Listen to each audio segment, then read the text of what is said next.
सभी विद्यार्थियों को मेरा नमस्कार। वीडियो को देखने से पहले इसको लाइक और सब्सक्राइब जरूर करें, जिससे कि आपके पास मेरे वीडियो निरंतर पहुंचते रहे, आपको इसका मालूम चलता रहे।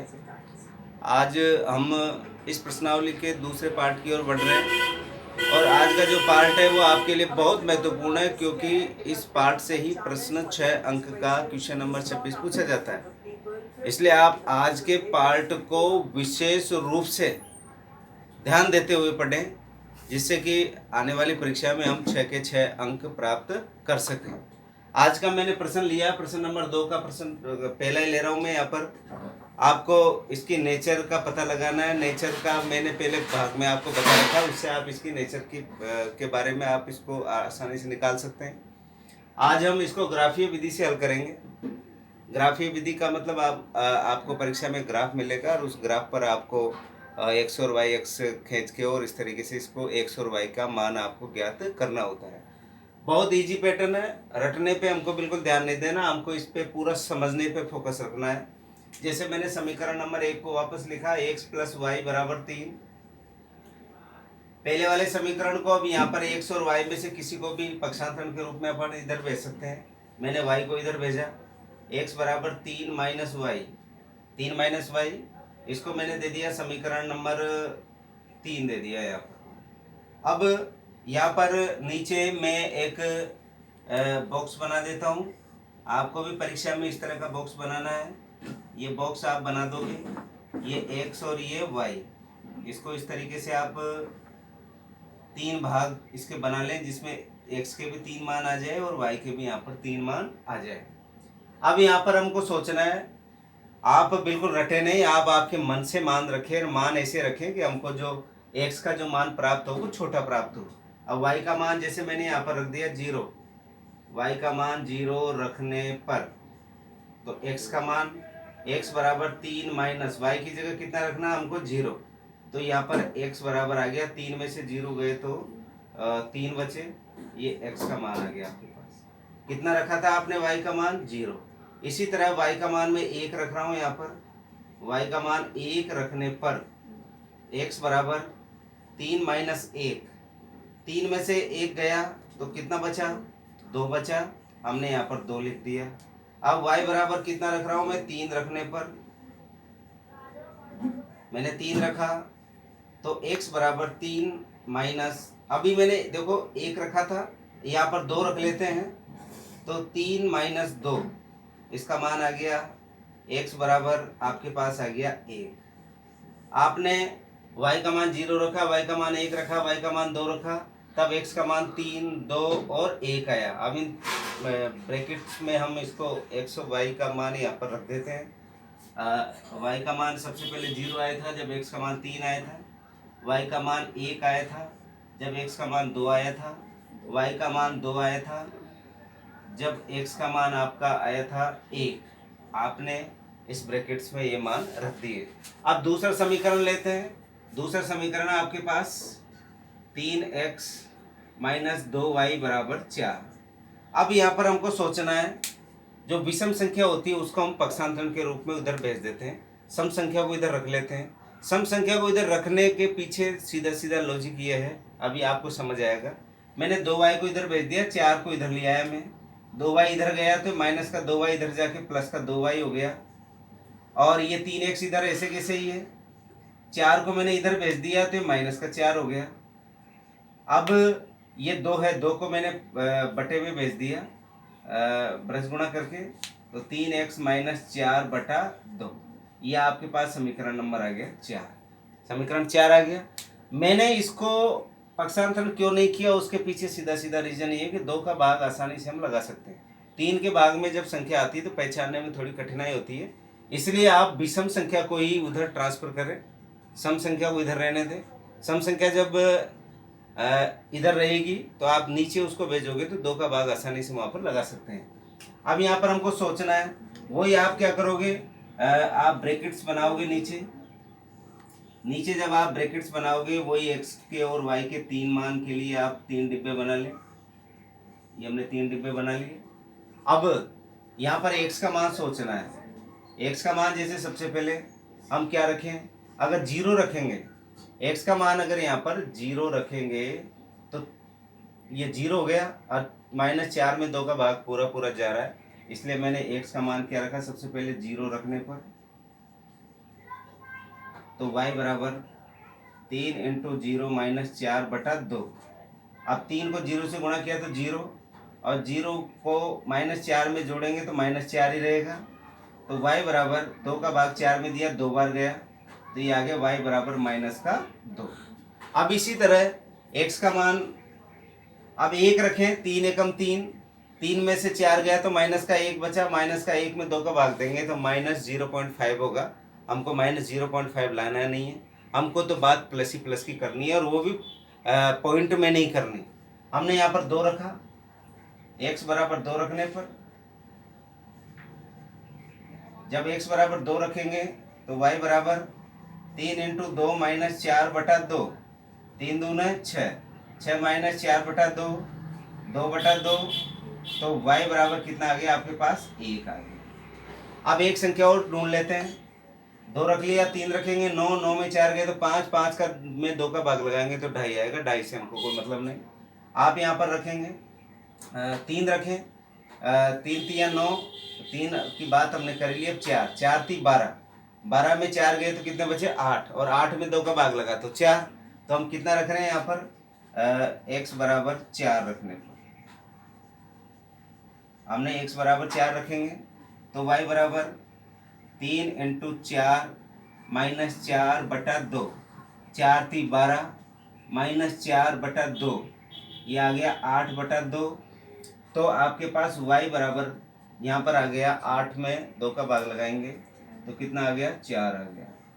इस तरीके से आपने इसके मान निकाल लिए। अब इसको हम इस ब्रैकेट में रखेंगे। x बराबर सबसे पहले 0 था, तो y बराबर कितना आया आपके पास, -2। यहाँ पर x बराबर 2 था, तब y बराबर कितना आया, 1 आया। यहाँ पर x बराबर 4 था, अब y का मान कितना आया, यहाँ पर 4 आया, 4 4 आया। आगे हम इसको ग्राफ पे प्रदर्शित करेंगे, जो हमने हम x और y के जो मान निकाले हैं। पहले समीकरण का जो नीचे मैंने इसके मान लिखे थे वो मैंने ऊपर लिखे हैं। ये समीकरण 1 का बॉक्स है और ये समीकरण 2 का बॉक्स है।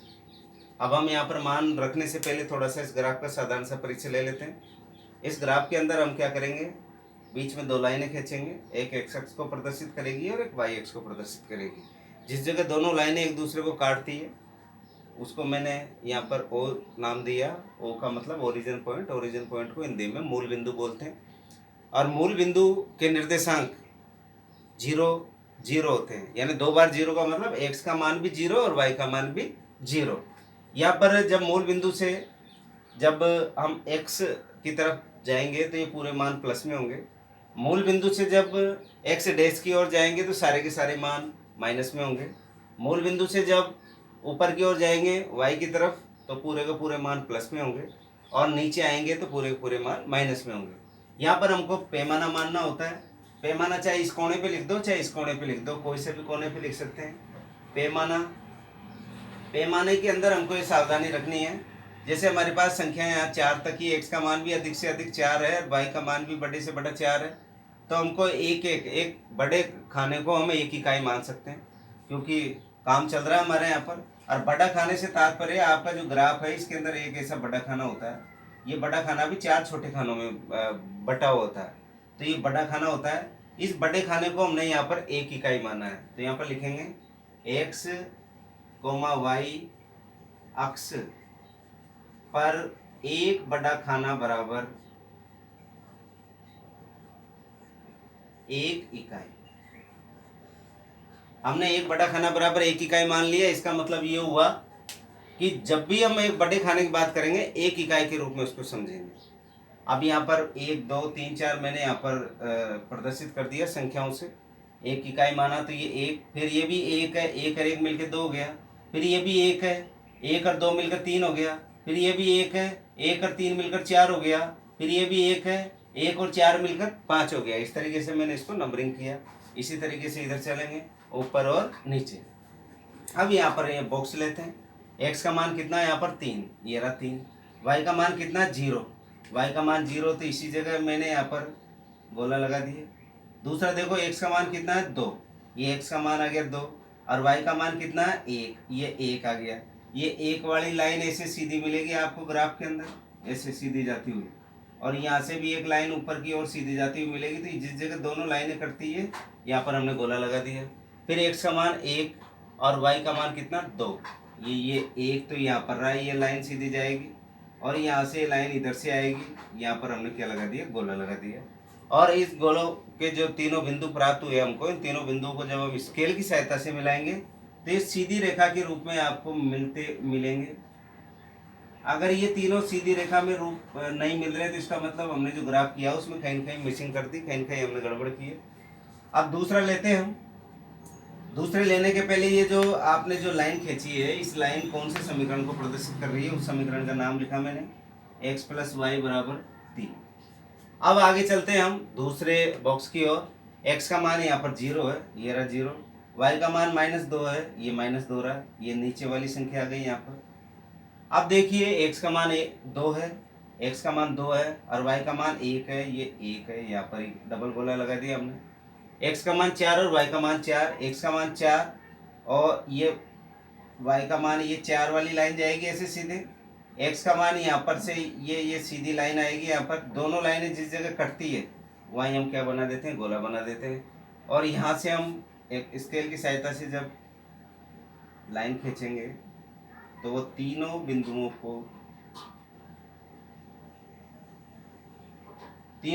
से होकर ये गुजरेगी। ये लाइन हमको दूसरी प्राप्त हो गई। इस लाइन का भी कौन से समीकरण की लाइन है, तो हम लिखेंगे 3x - 2y = 4। यहाँ पर लिख दिया 3x - 2y = 4। इस तरीके से हमने ये ग्राफ खींचा। अब दोनों लाइनें एक जगह कट रही है, ये कट रही है, इस कटने वाले बिंदु को मैंने नाम दे दिया P। P का मतलब ये दोनों लाइनें एक बिंदु पर कट रही है। मैंने जब आपको इसकी नेचर बताया था, इसमें पहला ही नेचर था A1/A2 = B1/B2। तब मैंने कहा था दोनों रेखाएं एक दूसरे को प्रदर्शित करेगी, इनके अद्वितीय हल होंगे। तो यहाँ पर भी वो स्थिति हो गई कि जब दोनों रेखाएं एक दूसरे को प्रदर्शित काट रही है और एक बिंदु पर मिल रही है, तो एक बिंदु पर मिलने से तात्पर्य ये हो गया कि ये इसके मान क्या होंगे, अद्वितीय होंगे। यहाँ पर x का मान कितना है 2 और y का मान कितना है यहाँ पर 1।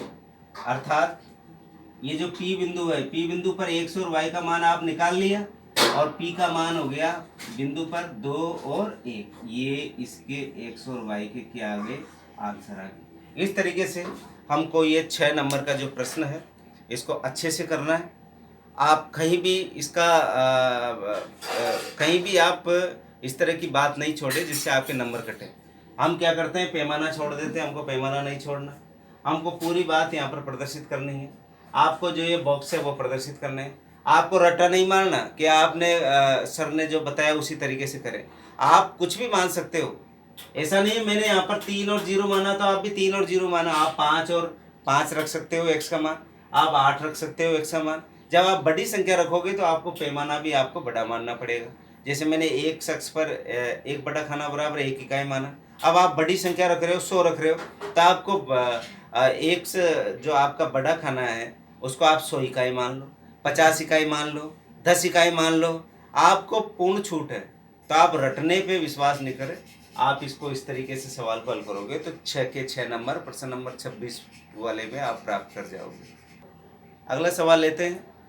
आप क्वेश्चन नंबर 2 और क्वेश्चन नंबर 3 इसी तरीके से। क्वेश्चन नंबर 4 बहुत महत्वपूर्ण प्रश्न है, उसको मैंने यहाँ पर लिखा है 4x - 5y = 0 समीकरण 1 और 3x + 5y = 15 समीकरण नंबर 2। अब इसको हम हल करते हैं। इधर से हमने ये 4x को इधर मैंने ये -5y को मैंने इधर पक्षांतरण किया तो माइनस का प्लस में हो गया, ये प्लस का 5y हो गया। 4x है, 20 को मैं इधर ले आया तो माइनस का 20 हो गया। 5 को मैंने रजगुणा करके नीचे भेजा, 4x - 20/5। अब यहाँ पर हम मान रख देते हैं। यहाँ पर हमने समीकरण, ये तो अपना 1 था, ये समीकरण 2 था, और इसको समीकरण मान लेते हैं हम 3 मान लेते हैं। समीकरण 3 से हम यहाँ पर हल कर रहे हैं। x = 0 रखने पर, x का मान यहाँ पर 0 रखा तो 4 × 0 -20/5, ये 0 हो गया पूरा का पूरा। अब -20/5, -20 में 5 का भाग लगा तो -4 बार आ गया। ये हमने मान रख दिया यहाँ पर, x बराबर 0 रखा तो y का मान कितना आया -4। अब x बराबर 5 रख रहा हूँ मैं यहाँ पर, 5 चौक 20, 20 में से 20 गए तो 0 बचा। ये आपका 0 आ गया, 0 में 5 का भाग लगा तो 0 हुआ। अब x बराबर -5 रख रहा हूँ यहाँ पर, 5 चौक 20, -20 और -20, -20 और -20 मिलकर -40 हो गए। -40 में 5 का भाग दिया तो -8 बार गया। मैंने यहाँ पर इस कोष्टक में इन तीनों के मान यहाँ पर रख दिए। इसी तरह भी इधर रहता हूँ मैं, यहाँ पर क्या किया मैंने, -5y को इधर पक्षांतरण किया। अब ये 3 को बटे में भेज दिया, समीकरण नंबर आ गया आपके पास 4। अब y का मान ऐसा रखो कि 3 का पूरा पूरा भाग चले जाए, ये 0 रखा, ये पूरा का पूरा 5 को 0 से गुणा किया तो 0, 15 में 3 का आसानी से भाग जा रहा है 5 बार पूरा पूरा, तो मैंने y का मान 0 रख दिया, 5 × 0, 15 में से 0 गया तो 15 बचा, 15 में 3 का भाग लगा तो 5 आया। ये देखो y का मान 0 है और x का मान यहाँ पर मैंने रखा 5। अब y बराबर यहाँ पर रख रहा हूँ मैं 3, 2 क्यों नहीं रखा, क्योंकि 5 दूना 10, 15 में से 10 गए तो कितना बचा 5, और 5 में 3 का भाग तो जाएगा लेकिन पॉइंटों में जाएगा, ऐसा नहीं करना अपन को पॉइंटों में, हमको तो पूरे उसमें रखना है। इसके बाद में आगे चलते हैं हम, x बराबर मैंने 3 रखा, 3 रखने पर 5 3 15, 15 में से 15 गए तो कितने बचे 0, और 0 में 3 का भाग लगा तो कितना आया 0। यहाँ पर y का मान मैंने 3 रखा और x का मान कितना आ गया 0 आ गया। इसके बाद में y का मान मैं यहाँ पर 3 रख रहा हूँ, किसके, माइनस के, क्योंकि -3 यहाँ पर मैं रखूँगा तो -3 को मैं इससे 5 से गुणा करेंगे तो ये हो जाएगा 5 3 15, माइनस माइनस क्या हो गए प्लस, और 15 और 15 30, 30 में 3 का पूरा पूरा भाग जा रहा है 10 बार। इसी तरह मैंने 15 - 5 × -3, 5 3 15, माइनस माइनस प्लस हो गए, 15 और 15 30, 30 में 3 का भाग लगा 10 बार गया, 10 को मैंने यहाँ पर x का मान 10 आ गया, y का मान -3। आगे हम ग्राफ में हम इसको प्रदर्शित करेंगे, जो हमने जो मान निकाले हैं। हम ग्राफ को इसी तरह थोड़ा सा बीच में लाइन नहीं खींच के थोड़ा सा इधर साइड में खींच लें, क्योंकि हमको यहाँ पर x का मान कितना आ गया 10। ऐसा नहीं कि बीच में लाइन खींचे, आप थोड़ी सी इधर भी लाइन खींच सकते हो, क्योंकि हमको x का माइनस का मान कहाँ तक है 5 तक, तो आप थोड़ा सा इधर उस ग्राफ को थोड़ा इधर खींचे, या ग्राफ को थोड़ा ऐसा टेढ़ा कर लें, खड़े ग्राफ से आधे ग्राफ पे ले जाए तो भी आप इसको आसानी से बना सकते हैं। इसके बाद में हमको पैमाना लिखना है। पैमाना वही आप लिखोगे, पैमाना x अक्ष और y अक्ष पर एक बड़ा खाना बराबर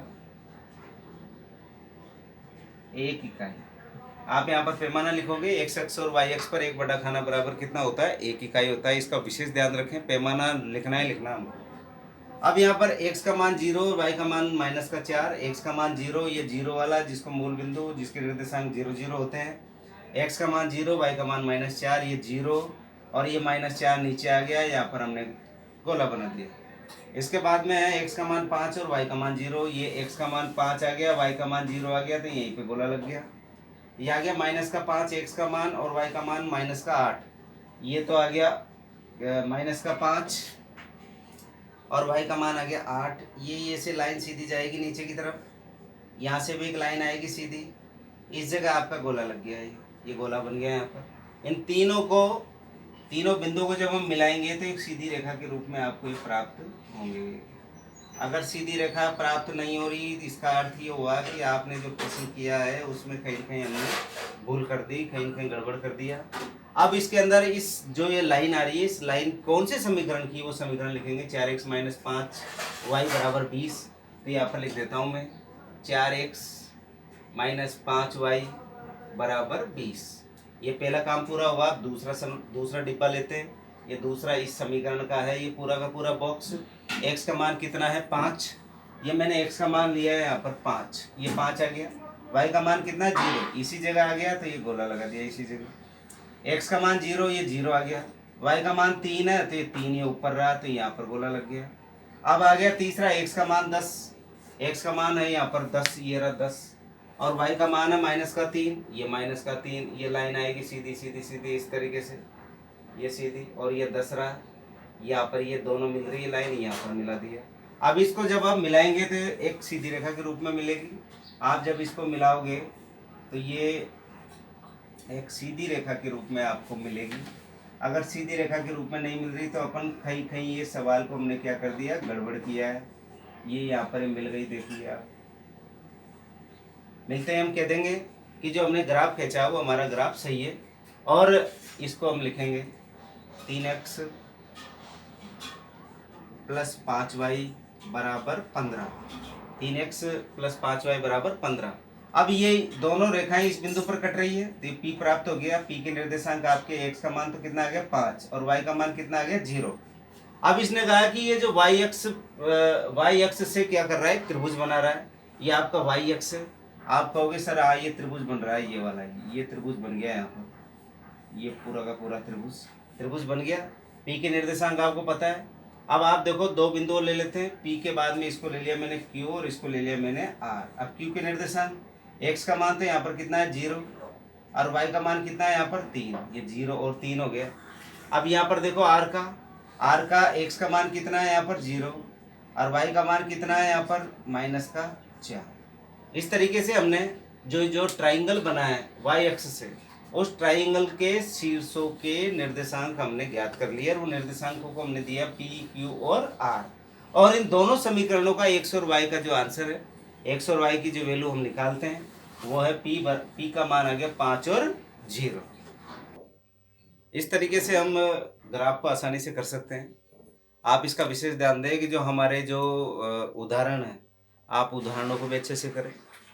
इसमें आपके जो विविध प्रश्नावली है, विविध प्रश्नमाला 4, उसके अंदर ये जो प्रश्न है, ये प्रश्न 10 और 11, प्रश्न नंबर 10वां और 11वां बहुत महत्वपूर्ण है, बोर्ड परीक्षा में कई बार पूछा गया है। तो 10वां और 11वां को भी आपको करना है। प्रश्नावली दूसरी है, इस प्रश्नावली को आपको अच्छे से करनी है। आप इस पे पूरा फोकस रखें। प्रश्नावली 4.1 का जो ये ग्राफ वाली विधि है, इसी से प्रश्न पूछा जाता है, प्रश्न नंबर 26। तो मेरे कहने का तात्पर्य इतना सा है कि जहाँ पर भी आपको कोई समस्या है, मेरे YouTube चैनल पर मेरे व्हाट्सएप नंबर भी लिखे हुए हैं। आप लोग मेरे से सीधे सीधे फ़ोन से भी जुड़े हुए हो, मेरे जो व्हाट्सएप ग्रुप से भी जुड़े हुए हो। आप मेरे को व्हाट्सएप करें जहाँ भी समस्या हो, और आप फ़ोन भी कर सकते हैं।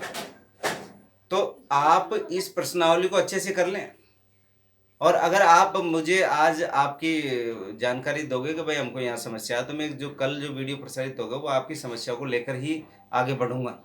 इसलिए आप पूर्ण तरीके से, पूर्ण मनोयोग से इस प्रश्नावली को करें, क्योंकि ये 6 अंक की है।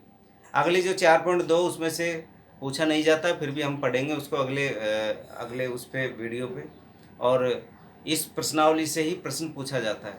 ये पक्का ध्यान रखें। आप बार बार प्रैक्टिस करें।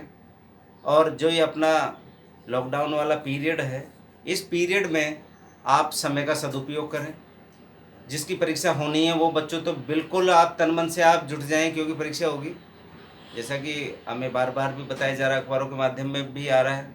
तो आप बहुत अच्छी तैयारी करें। मैं आपके साथ हूँ, आपके साथ बार बार मैं यही बात करता हूँ कि आप ज़्यादा से ज़्यादा मेहनत करें। ये प्रश्नावली में जो है 6 नंबर की है। 80 में से 6 नंबर बहुत बड़े अंक होते हैं। आप इस पे ध्यान रखें, और आप बहुत अच्छी मेहनत कर रहे होंगे, ऐसा मेरा मानना है। कई बच्चे मुझे व्हाट्सएप पे अपना होमवर्क भी कॉपी के माध्यम से भेज रहे हैं, फ़ोटो खींच के या वीडियो बना के।